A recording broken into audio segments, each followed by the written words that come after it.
All right, sir, if you have a seat then.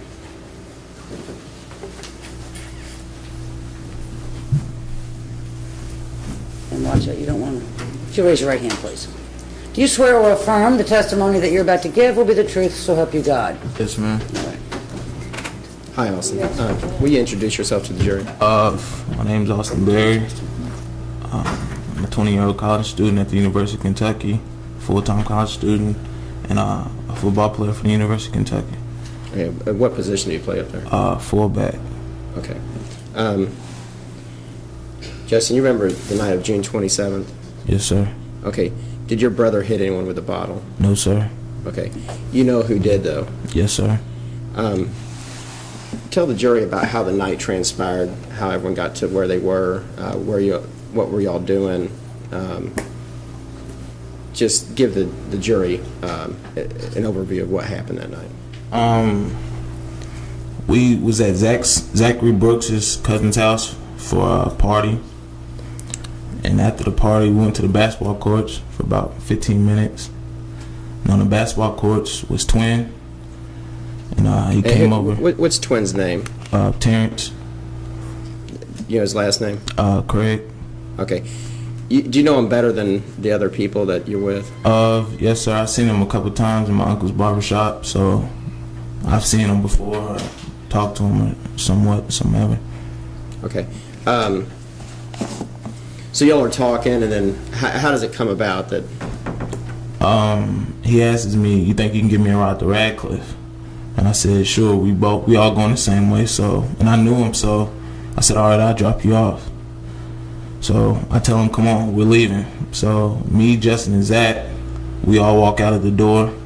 We all walk towards the door, and Twins lollygagging behind us. As me, Justin, and Zach walk in the door to walk to the car, I unlock the door. Justin gets in the front seat. As I walk over, me and Zach are talking about what we're going to do next weekend, talking about what we're doing. And I see Twin talking to a white guy behind me. I don't think nothing of it. So me and Zach continue to talk. So after me and Zach is done talking, we do a handshake that we always do before we leave or see each other. So we do the handshake. Behind me, I'm yelling, "Twin, come on, you ain't got no business messing with that man." And I said, "You better come on before you get left." So as I open the door, the driver's door, I then hear a bottle crack. My first instinct was to get in the car and leave because I was so scared. I ain't never been in a position like that before. So Twin runs in the back of my car. I drive off. I go the wrong way out the garage. The police officer that normally patrols the apartment set selection stops me and tells me to go. I went out the wrong way, so I go the opposite way. So as I'm leaving the gate, I'm in the car saying, "Twin, why would you do some dumb stuff like that? You put my life in jeopardy. You put my brother's life in jeopardy. I can't control what you do. So if you have something that you do, you need to do it on your own." So I immediately pull over and tell him he got to find his way to where he's going or back to Radcliffe because I can't be responsible for what he's doing. So I kick him out of the car. Then I go to Radcliffe. So probably the next week, the Radcliffe Police Department comes to my house. It's about 10 cops. They knock on the door. They say, "We're looking for Justin Berry." And I said, "Well, can you tell me what you're looking for him for?" "Well, he's wanted in Louisville for first-degree robbery." And I tell them immediately, "No, you got the wrong person. I know who did it. His name is Terrence Craig, and he goes by Twin." They didn't think nothing of it. They continued to search the house. My brother wasn't there at the time. So immediately after they left, I go get my brother where he was staying at.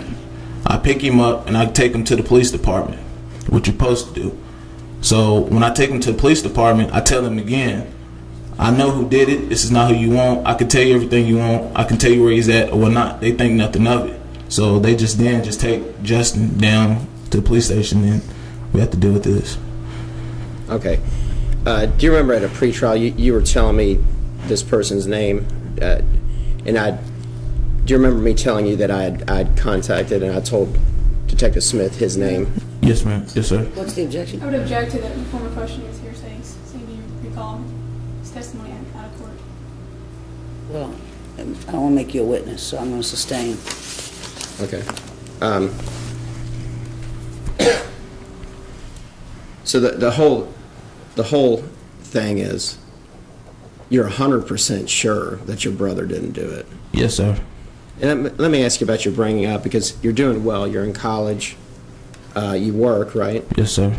You play football. That's a disciplined sport as well. Yes, sir. Would you come in here and lie for your brother if he did that?